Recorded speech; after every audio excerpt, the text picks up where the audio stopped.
வணக்கம். வாருங்கள் தமிழோடு பேசுவோம். பார்த்ததில் பகிர்ந்து கொள்கின்றேன். ஒரு சின்ன பையன் என்ன பண்ணியிருக்கான்னா, அவங்க அப்பாட்ட போயிட்டு, "அப்பா அரசியல்லாம் எனக்கு என்னன்னு சொல்லுங்கப்பா" அப்படின்னு கேட்டிருக்கான். உடனே அவங்க அப்பா சொல்லியிருக்காரு, "நான் தான்ப்பா இந்த குடும்பத்துடைய தலைவன். நான் தான் அரசியல்வாதி. நான் என்ன சொன்னாலும் உங்கள் அம்மா கேட்க மாட்டா. அவ தான் இந்த நாட்டினுடைய அதிகார வர்க்கம், அதாவது அதிகாரின்னு வச்சுக்க. நீ தான் நம்ம நாட்டினுடைய இளைஞர் வர்க்கம். எதிர்காலமே தெரியாமல் அழுது பற்றியா உன் தங்கச்சி பாப்பா? அதுதான் நம் நாட்டினுடைய எதிர்காலம். நம்ம வீட்டில் வேலை செய்கிறாங்கல்ல வேலைக்கார பொண்ணு, அவங்க தான் நம்ம நாட்டினுடைய தொழிலாளர் வர்க்கம். புரிஞ்சாப்பா?" அந்த பையன், "அப்பா எனக்கு ஒன்றுமே புரியலையப்பா" அப்படின்னு சொல்லியிருக்கான். சரின்னு சொல்லிட்டு தூங்க போயிட்டான். நைட்டு அன்றைக்கி அவன் தங்கச்சி பாப்பா அழுதுருக்கு. என்ன பண்ணுறதுன்னு தெரியாமல் அவங்க அம்மா எழுப்ப போயிருக்கான். அவங்க அம்மா நல்லா தூங்கிட்டு இருக்காங்க. எழுப்ப ட்ரை பண்ணால் கடைசி வரைக்கும் எந்திரிக்கலை. உடனே அவங்க அப்பாட்ட போயிட்டு சொல்லலான்னு போயிருக்கான். அவங்க அப்பா வந்து வேலைக்கார பொண்ணோட காலை சுரண்டிட்டு இருக்காப்புல. என்ன செய்கிறேன்னு தெரில அவனுக்கு. ஓடி ஓடி கடைசியில் ஓய்ந்து படுத்துட்டான்.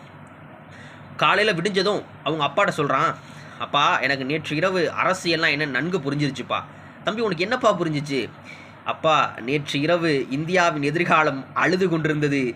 இளைஞர் வர்க்கமான நான் அதிகாரியிடம் ஓடினேன். அங்கு அதிகாரிகள் உறங்கிக் கொண்டிருந்தார்கள். எழுப்ப முயன்றேன். ஆனால் அவர்கள் கடைசி வரை எழவே இல்லை. என்ன செய்வதென்று தெரியாமல் அரசியல்வாதியிடம் ஓடினேன். அங்கு அரசியல்வாதி தொழிலாளர்களின் உழைப்பை சுரண்டி கொண்டிருந்தார்கள். என்ன செய்வதென்று தெரியாமல் ஓடி ஓடி ஓய்ந்து போனேன். ஆனால் இந்தியாவின் எதிர்காலம் கடைசி வரை அழுது கொண்டே இருந்ததப்பான்னு சொல்லி முடிச்சானா.